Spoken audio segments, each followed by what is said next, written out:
दोस्तों, एक नगर में एक महान बौद्ध भिक्षु रहा करते थे। वह बहुत ज्ञानी थे और बहुत ही शांत स्वभाव के थे और उनकी यह बात ही उनकी विशेषता भी थी। एक बार की बात है, बौद्ध भिक्षु नगरवासियों को उपदेश दे रहे थे। बौद्ध भिक्षु कह रहे थे कि शब्दों में जीवन बदलने की शक्ति होती है। अपने शब्दों से जीवन बदलो। हम जो भी शब्द अपने लिए या दूसरों के लिए कहते हैं या जो भी बातें करते हैं, उस पे हमें ध्यान देना चाहिए। इतना कहकर बौद्ध भिक्षु ने अपना उपदेश समाप्त किया और वहां से चले गए। एक दिन वह बौद्ध भिक्षु एक मार्ग से होकर गुजर रहे थे। उसी मार्ग से एक युवक होकर गुजर रहा था।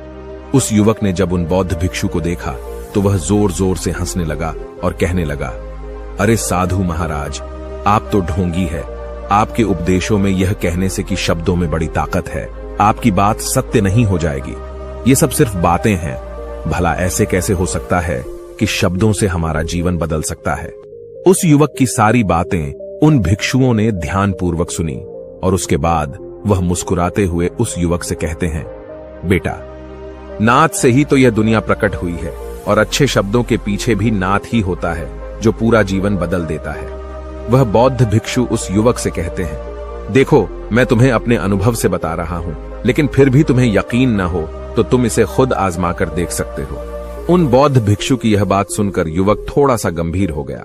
उसने काफी देर सोच विचार किया और उसके बाद उन बौद्ध भिक्षु से कहता है, हे गुरुवर, अगर ऐसी बात है तो आप मेरे साथ चलिए। मेरा छोटा भाई है जिसकी उम्र करीब 25 वर्ष है और उसे न जाने क्या हुआ है। वह करीब 3 वर्षों से कुछ भी नहीं करता, बस लेटा रहता है। दिन भर वो कुछ न कुछ सोचता रहता है। उसकी यह हालत देखकर हम सब बहुत परेशान हैं। माता पिता भी बहुत चिंतित रहते हैं। हम सब ने कई तरीके अपनाए, कई योजनाएं अपनाई, लेकिन कुछ भी काम नहीं आया। हमने कई बार उससे बात करने तक की कोशिश की, लेकिन वह हमसे कुछ भी नहीं कहता। परिवार का हर एक सदस्य पूरी तरह से थक चुका है, हार चुका है। आखिर वह क्या करना चाहता है, किसी को कुछ नहीं पता। तो हमारे शब्दों से उसका जीवन क्यों नहीं बदला? और जैसा कि आप कह रहे हैं कि शब्द सचमुच जीवन बदल सकते हैं, तो क्या आप मेरी मदद करेंगे? इस पर बौद्ध भिक्षु मुस्कुराते हुए उस युवक के साथ चल पड़ते हैं। वह युवक उन बौद्ध भिक्षु को एक खेत में ले जाता है और अपने भाई की तरफ इशारा करके कहता है, हे गुरुवर, यही मेरा भाई है जो पूरे गांव में आलस और मक्कारी के लिए मशहूर है। आप कहते हैं कि शब्दों में वह शक्ति है जो हमारा जीवन बदल सकती है। तो क्या आपके शब्द इसका जीवन बदल सकते हैं? अगर यह सत्य है तो आप इसका जीवन बदल कर दिखाएं। उन बौद्ध भिक्षुओं ने उस युवक के भाई को ध्यानपूर्वक देखा। वह एक पेड़ की छांव में आराम से सो रहा था। जब बौद्ध भिक्षु उस युवक के भाई के पास पहुंचे और आराम से उसके सर पर हाथ फिराते हुए कहते हैं, उठो बेटा, बहुत देर हो चुकी है। ये सोने का समय नहीं, ये तो जागने का समय है। उन बौद्ध भिक्षुओं की आवाज सुनकर वह लड़का थोड़ा सा अचरज में पड़ गया। आखिर कौन है जो मुझे इतने प्यार से जगा रहा है? वरना सभी गांव वाले तो मुझे आलसी और मक्कार ही कहते हैं। आखिर कौन है जो मुझे इतना अपनापन दिखा रहा है? उसने आंखें खोली और आंखें मलते हुए उसने पूछा, हे गुरुवर, आप कौन हैं और यहां क्यों आए हैं? इस पर बौद्ध भिक्षु उस युवक से कहते हैं, बेटा, यह प्रश्न तो मैं तुमसे करना चाहता हूं। तुम कौन हो, यही तो तुम्हें जानने की आवश्यकता है। उन बौद्ध भिक्षुओं की बात सुनकर वह लड़का जोर से हंस पड़ता है और कहता है, हे गुरुवर, यदि आपको मेरे बारे में जानना है तो जाइए और गांव के किसी भी सदस्य से पूछ लीजिए। आपको पता चल जाएगा कि मैं कौन हूं। आपसे हर कोई यही कहेगा कि वह तो आलसी है, मक्कार है, तरह तरह के ताने सुनाएंगे, तरह तरह की बातें कहेंगे। इससे आपको यह जरूर यकीन हो जाएगा और आपको यह पता भी चल जाएगा कि मैं कौन हूं। तभी बौद्ध भिक्षु मुस्कुराते हुए उस लड़के से कहते हैं, सबसे पहले मेरी यह बात सुन लो। मेहनती इंसान के खुद के शब्द उसे अंदर तक चोट पहुंचाते हैं। इसलिए कभी भी अपने आप को कोसो मत। अपने शब्दों को सुधारो। और मेरी यह दूसरी बात भी सुन लो। मैंने उन गांव वालों से नहीं पूछा कि तुम कौन हो, मैं तुमसे पूछ रहा हूं कि तुम कौन हो। लेकिन तुमने तो अपनी आदतें मुझे बताई। आलस तुम्हारी पहचान नहीं, तुम्हारी आदत हो सकती है, और इंसान नहीं, उनकी आदतें खराब होती हैं। इसलिए बेटा, तुम आलसी और मक्कार नहीं हो, यह तो तुम्हारी आदत है। बस इतनी सी बात है जो गांव वाले नहीं समझ सकते। ये सारी बातें सुनकर वो लड़का थोड़ा सा आश्चर्यचकित रह गया, क्योंकि गांव वाले हमेशा उसे मक्कार, आलसी और तरह तरह के ताने ही सुनाया करते थे। उन बौद्ध भिक्षुओं की यह बात सुनकर उस लड़के की आंखों में आंसू आ गए। वह तुरंत ही दोनों हाथ जोड़कर उन बौद्ध भिक्षु के चरणों में गिर पड़ा और उनसे कहने लगा, आप सत्य कहते हैं, यह मेरी आदत ही है और मैं इस आदत से बहुत परेशान हूं। मैंने बहुत कोशिशें भी की, लाख उपाय किए, लेकिन मैं अपनी इस आदत से छुटकारा ना पा सका। इन आदतों से बाहर आना बहुत कठिन है। मैंने कई बार आलस छोड़ने का प्रयास तक किया, पूरी कोशिश भी की, लेकिन कोई लाभ नहीं हुआ। मैं जब भी कोई कार्य करने की कोशिश करता हूं तो पता नहीं क्यों मेरा मन कहीं और भागने लगता है। मेरा दिमाग किसी और दिशा में काम करने लगता है और मैं उस काम पर ध्यान ही नहीं दे पाता। मैं क्या करूं, कैसे करूं, मुझे कुछ भी समझ नहीं आता। जब भी मैं किताबें पढ़ने की कोशिश करता हूं तो मुझे नींद आने लगती है। मन में एक अजीब सा दर्द महसूस होता है। ऐसा लगता है कि मेरा जीवन यूं ही व्यर्थ जा रहा है और जब मैं इस दर्द को बर्दाश्त नहीं कर पाता तो मैं सो जाता हूं, ताकि जब मैं उठूं तो मुझे दर्द न महसूस हो। और अब तो मुझे यह भी यकीन हो चुका है कि मैं इन आदतों से नहीं निकल सकता। ये आदतें मुझे नहीं छोड़ने वाली। इस पर बौद्ध भिक्षु उस लड़के से कहते हैं, बेटा, यदि तुम इस आलस की आदत को छोड़ना चाहते हो तो मैं तुम्हें एक सही उपाय बता सकता हूं, लेकिन उसके लिए तुम्हें कल सुबह मुझे मिलना होगा, तभी वह तरीका मैं तुम्हें बताऊंगा। यदि तुम उस तरीके को सीखना चाहते हो तो कल सुबह मेरे पास चले आना। इतना कहकर बौद्ध भिक्षु वहां से चले गए, लेकिन उन बौद्ध भिक्षु की सारी बातें उस लड़के के कानों में गूंज रही थी। वह यह समझ नहीं पा रहा था कि आखिर वह बौद्ध भिक्षु उसे कौन सा मार्ग दिखाने वाले हैं। वह ऐसा कौन सा उपाय बता देंगे जिससे उसके जीवन से आलस्य हमेशा हमेशा के लिए खत्म हो जाएगा। देखते ही देखते रात हो गई। रात भर वह अपने बिस्तर पर करवट लेता रहा और उन बौद्ध भिक्षु की बातों के बारे में सोचता रहा। इसी प्रकार देखते ही देखते सुबह हो गई और वह लड़का उन बौद्ध भिक्षुओं के पास जा पहुंचा। वह लड़का उन बौद्ध भिक्षु को प्रणाम करता है और कहता है, गुरुवर, जैसा कि आपने कहा था, लीजिए मैं आ गया।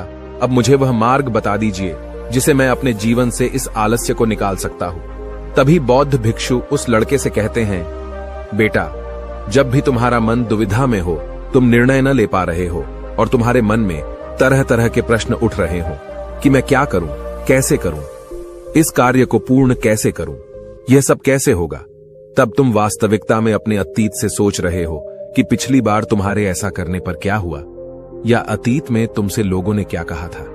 तो आज से कभी भी अपने अतीत से नहीं, बल्कि भविष्य से सोचो। इस पर लड़का कहता है, भविष्य से, वह भला कैसे? तभी बौद्ध भिक्षु उस लड़के से कहते हैं, मान लो कि तुम्हें आज किसी भी चीज की कमी नहीं है। तुम्हारे पास वो हर चीज है जो तुम चाहते हो, वह सारी सुख सुविधाएं हैं। तो अब बताओ, तुम अपना जीवन कैसे व्यतीत करना चाहोगी? उन बौद्ध भिक्षु की यह बात सुनकर वह लड़का कुछ देर के लिए सोच में पड़ गया, क्योंकि आज तक उसने सभी गांव वालों के केवल ताने ही सुने थे। किसी ने भी आज तक उसके जीवन के बारे में उससे ऐसी बात नहीं की थी और वह गुरुवर उसे आने वाले भविष्य के बारे में उससे बातें कर रहे थे। उन बौद्ध भिक्षु की यह बात सुनकर वह लड़का खुद से प्रश्न करने लग गया कि अगर मेरे पास सब कुछ होगा, धन की कोई कमी नहीं होगी और सारी सुख सुविधाएं होंगी, तो मैं अपना जीवन कैसे व्यतीत करूंगा?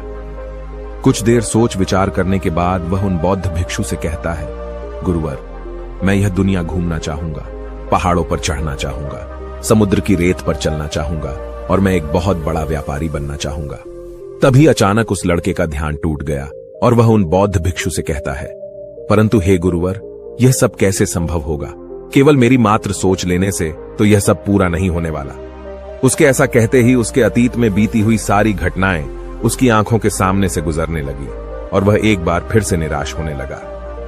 और अब वह यह सोचने लगा कि मेरे पास तो पैसे ही नहीं है, तो मैं भला व्यापार कैसे कर सकता हूं? न ही मेरे पास व्यापार का कोई अनुभव है। ऐसी स्थिति में मैं भला यहां से कैसे निकल सकता हूं? उस लड़के के इस प्रश्न का जवाब देते हुए वह बौद्ध भिक्षु उस लड़के से कहते हैं, भंते, हर रात में सोने से पहले तुम हर दिन अपना लक्ष्य एक कागज पर लिखो और सुबह उठकर सबसे पहले उस लक्ष्य को देखो और सोचो कि उस लक्ष्य को पाने के लिए तुम आज क्या कर सकते हो, और जो भी तुमने उस कागज पर लिखा होगा उस कार्य को उसी दिन पूरा करने की हर मुमकिन कोशिश करो। इस पर वह लड़का कहता है, ठीक है, आप सच कह रहे हैं, लेकिन जब मैं बहुत सोचने लगता हूं तो मेरा मन बेचैन होने लगता है और मन में तरह तरह के विचार उठने लगते हैं और इन विचारों को शांत करने के लिए मैं सो जाता हूं ताकि वह विचार मुझे परेशान न कर पाए। उस लड़के की इस समस्या का समाधान करते हुए वह बौद्ध भिक्षु उस लड़के से कहते हैं, बेटा, अंतर्मन की चाल को पकड़ो और शब्दों की मदद से नया भविष्य बनाओ। तभी लड़का कहता है, हे गुरुवर, आप क्या कहना चाहते हैं? मैं आपकी बात समझ नहीं पा रहा। इस पर बौद्ध भिक्षु मुस्कुराते हुए कहते हैं, बेटा, कैसे होगा? यह जो सवाल है, यह सवाल नहीं बल्कि एक डर है जो तुम्हारे अंतर्मन में बैठा हुआ है, जो तुम्हें अगला कदम लेने से रोक रहा है, तुम्हें कदम आगे बढ़ाने से रोक रहा है। यदि तुम वास्तविकता देखो तो किसी को भी नहीं पता होता कि वह कार्य कैसे होगा, लेकिन एक इंसान जब दृढ़ निश्चय कर लेता है तो वह अपने उद्देश्य को सामने रखकर लगातार प्रयास करता रहता है और वह अपनी सफलता प्राप्त कर ही लेता है। तभी वो लड़का उन बौद्ध भिक्षु से कहता है कि हे गुरुवर, अगर ऐसी बात है तो मन में बार बार चिंता क्यों होती है? मन बार बार बेचैन क्यों हो उठता है? इस पर बौद्ध भिक्षु कहते हैं, बेटा, क्योंकि तुम्हें डर है कि तुम कमजोर हो। तुम्हारे अंतर्मन में बैठा है कि तुम में कुछ कमी है, तुम किसी काम के नहीं हो, और यही कारण है कि तुम कोशिश करने से डरते हो, क्योंकि तुम्हारा अंतर्मन हमेशा तुम्हें रोकता रहता है। जब भी तो कोई कार्य शुरू करना चाहते हो, तुम्हारा मन तुमसे पहले कह देता है, इससे आगे मत बढ़ना, अन्यथा तुम हार जाओगे, और इसी कारण तुम्हें चिंता होने लगती है, तुम्हारा मन बेचैन होने लगता है। तभी वो लड़का कहता है, गुरुदेव, आपने जो कुछ भी कहा वो बिल्कुल सत्य है, लेकिन अब आप ही मुझे बताइए कि मैं इस परेशानी से बाहर कैसे निकलूं?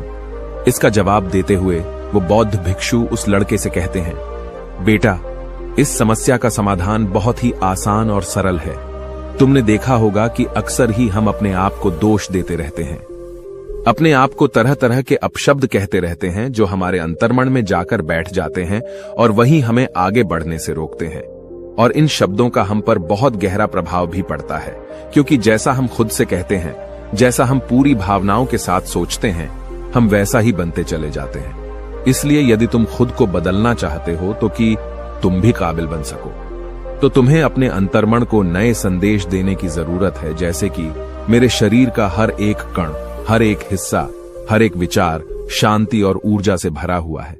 मैं दृढ़ संकल्प और आत्मविश्वास के साथ हर दिन के लक्ष्यों को पूरा करता हूं। मैं अपने कमजोरी को अभ्यास में बदलता हूं, चिंता को ध्यान में बदलता हूं। मैं उत्साह और ऊर्जा से भरा हुआ हूं, लगातार अपने लक्ष्यों पर काम करता हूं। ऐसे शब्द जब तुम खुद से कहोगे तो तुम शक्तिशाली महसूस करने लगोगे और तुम्हारी सारी चिंताएं खत्म होने लगेंगी, क्योंकि यही शब्दों की ताकत है। वह तुम वही बना देंगे जो तुम खुद से कहोगे। तुम जितनी भावना के साथ यह वाक्य बोलते हो, उसे महसूस करते हो, उतनी ही भावनाओं से यह शब्द तुम पर असर करना शुरू कर देंगे। धीरे धीरे यह शब्द तुम्हारे मन और व्यक्तित्व की सोच का हिस्सा बन जाएंगे। लेकिन मेरी एक बात याद रखना कि तुम्हारा अंतर्मन इतनी आसानी से हार नहीं मानने वाला। जब तुम आगे बढ़ोगे तो मौका मिलते ही वह तुम्हें पीछे खींचेगा। तुम्हारे अतीत के बीते हुए सारे कड़वे अनुभव तुम्हें याद दिलाएगा, ताकि तुम डर जाओ और एक बार फिर से अपने लक्ष्य का पीछा करना छोड़ दो। लेकिन तुम्हें इसकी चिंता नहीं करनी है। उन सकारात्मक शब्दों के कारण तुम्हारा मन सकारात्मक विचारों को स्वीकार करने लगेगा।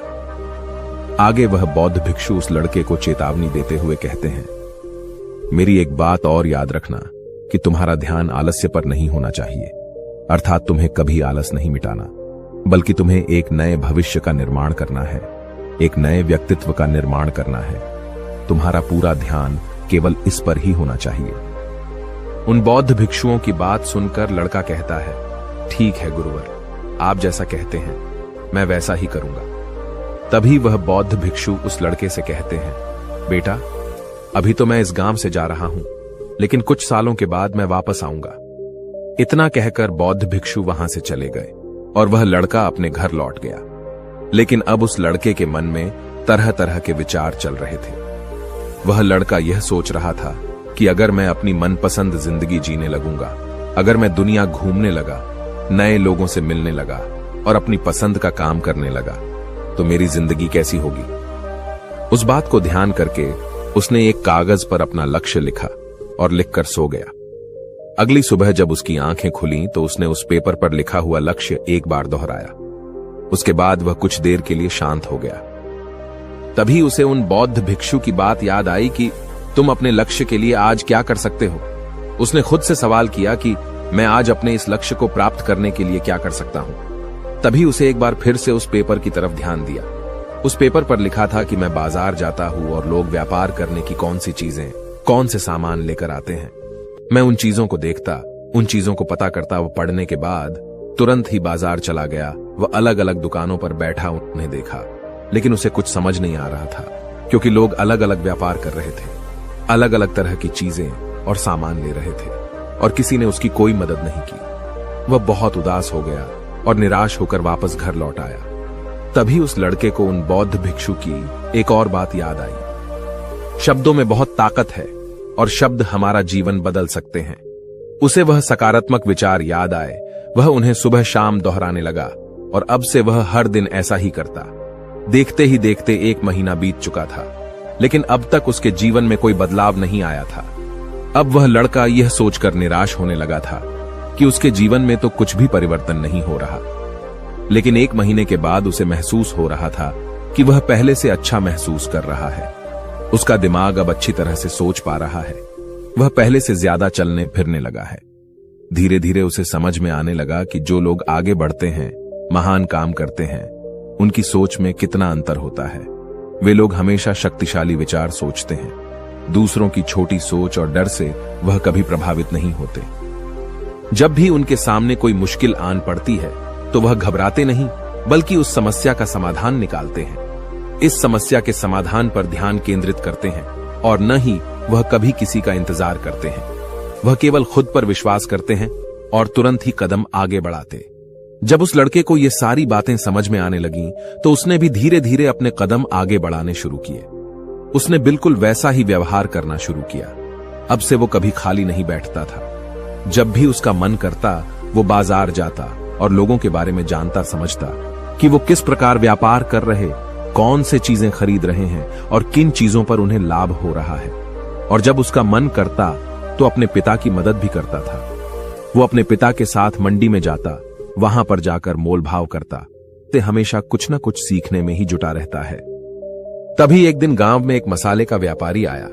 उसे कुछ पढ़े लिखे नौजवानों की जरूरत थी, जो माल की गिनती कर सके और हिसाब रखने का काम कर सके। वह लड़का अपने लक्ष्य को जानता था कि उसे क्या पाना है। उसे समझ में आ गया था कि इस काम से उसे बहुत कुछ सीखने को मिलेगा। बेहिचक उस सेठ के पास पहुंच गया। वह जानता था कि उसे उस काम के बहुत कम पैसे मिलेंगे, लेकिन फिर भी वह उस काम को करने के लिए तैयार था। अब उस लड़के की सोच पूरी तरह से बदल चुकी थी। अब वह बाकी लोगों की तरह नहीं सोचता था। बहुत ईमानदार और समझदारी से काम करता था। देखते ही देखते करीब 3 महीने बीत गए और अब व्यापारी यह समझ चुका था कि नौजवान बहुत ही समझदार है और वह उसे व्यापार में बहुत मदद करता है। इसलिए उस मसाले के व्यापारी ने उस लड़के को अपना सहायक बना लिया। उस व्यापारी ने देखा कि इस लड़के की दिनचर्या सबसे अलग है। यह हर दिन पढ़ता है, लिखता है, सुबह उठकर ध्यान करता है, नई चीजें सीखता है। परेशानी आई तो भी विचलित नहीं होता। ये सबसे सम्मान से बात करता है, सबका आदर करता है। देखते ही देखते 1 साल बीत चुके थे और अब तो व्यापारी उस नौजवान से बहुत खुश था। उसने धीरे धीरे उस नौजवान को व्यापार के सारे गुण सिखा दिए और देखते ही देखते वह लड़का अब एक छोटा सा व्यापारी बन चुका था। और जब उस लड़के के अंदर व्यापार की समझ आ गई तो उसने जड़ी बूटियों का व्यापार शुरू कर दिया और देखते ही देखते केवल कुछ ही वर्षों में उस नगर का सबसे बड़ा व्यापारी बन गया। लोग उसे सबसे बड़े व्यापारी के नाम से जानने लगे। उसकी नाम दूर दूर तक फैलने लगा। करीब 5 वर्षों बाद जब वह वापस अपने घर लौटा तो लोग बहुत हैरान थे। उसे देखकर लोग बहुत अचंभित थे। उसके सारे जानने वालों ने उस लड़के से पूछा, तुम इतना कैसे बदल गए? तब उसने कहा, उन गुरु ने सच ही कहा था, शब्दों से हम जीवन बदल सकते हैं। वैसे आपने आज के इस वीडियो से क्या सीखा हो, मुझे आप कमेंट में जरूर बताइएगा। इसी के साथ में उम्मीद है कि आपको आज की ये वीडियो जरूर पसंद आई होगी। तो इस वीडियो को लाइक और अपने दोस्तों के साथ शेयर भी जरूर कीजिएगा और हमें ऐसे ही सपोर्ट करने के लिए चैनल को सब्सक्राइब जरूर दबा दीजिएगा। तो चलिए फिर मिलते हैं अगली वीडियो में। तब तक के लिए अपना ख्याल रखें। धन्यवाद और नमो बुद्धाय।